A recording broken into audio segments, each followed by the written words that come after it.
contacted me about trying one of his product. It would actually be related to drones and stuff like that, so I thought it would be kind of neat. By the looks of it, I'll get to try it for about a week or so.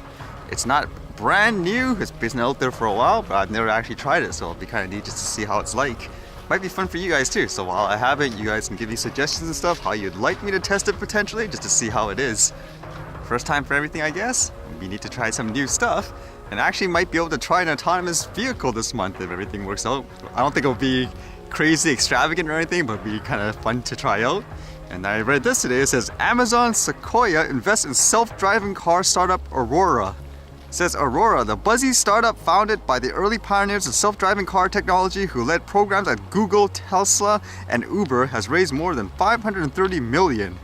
So it makes you wonder if that company will be big. I'm kind of looking forward to seeing stuff like that. I think that's the way it's going to be in the future. Although it says here, to be clear, neither Amazon nor Aurora indicated there was a customer relationship in this, but Amazon's involvement screams strategic partner.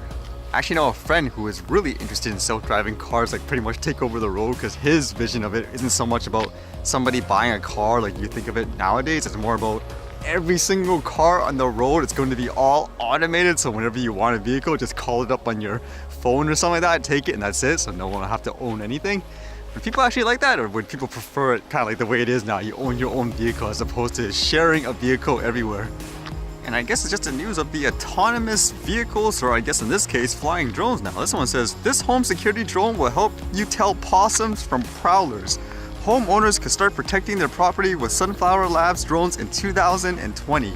I heard about this before, but I didn't actually see the actual, I guess, demonstration of it. It says here, Sunflower Labs, a San Francisco-based startup, is combining motion detectors, a quadcopter, and a phone app into a home security system. The Sunflower system could go on sale in 2020, according to CEO Alex Pachikov, who expects to charge wealthy customers several $100s a month for the peace of mind, and replacement hardware if anything breaks.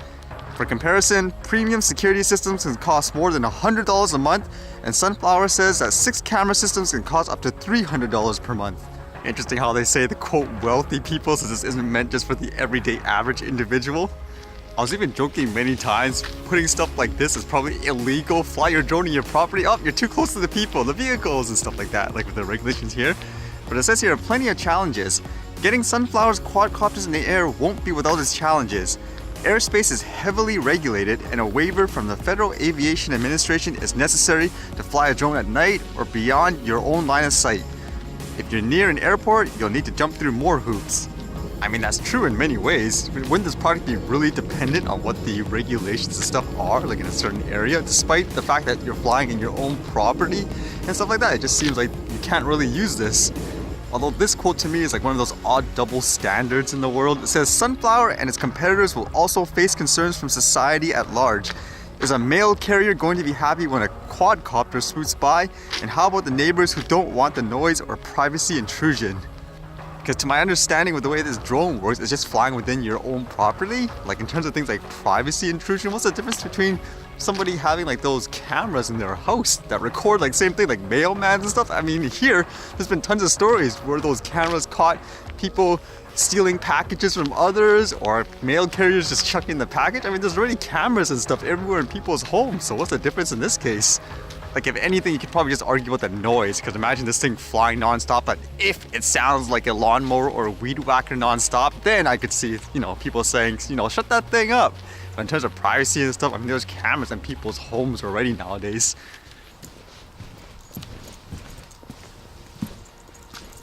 It's a coyote. Hi! Hello. How are you? Good. Isn't it too cold for water? No. Come on, here. Brandy. She's like, it's playtime. Yeah. It was so hard to do the lighting and stuff still.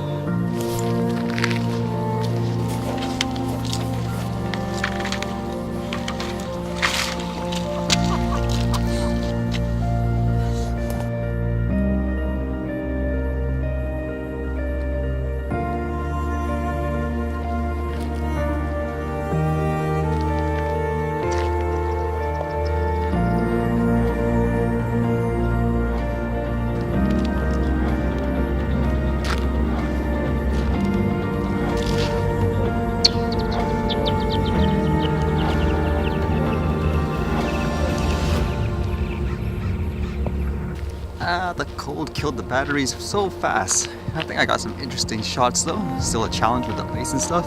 Unfortunately, those people were breaking the ice, kind of ruined the shot. Lucky I was there before.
Alright, see you guys later.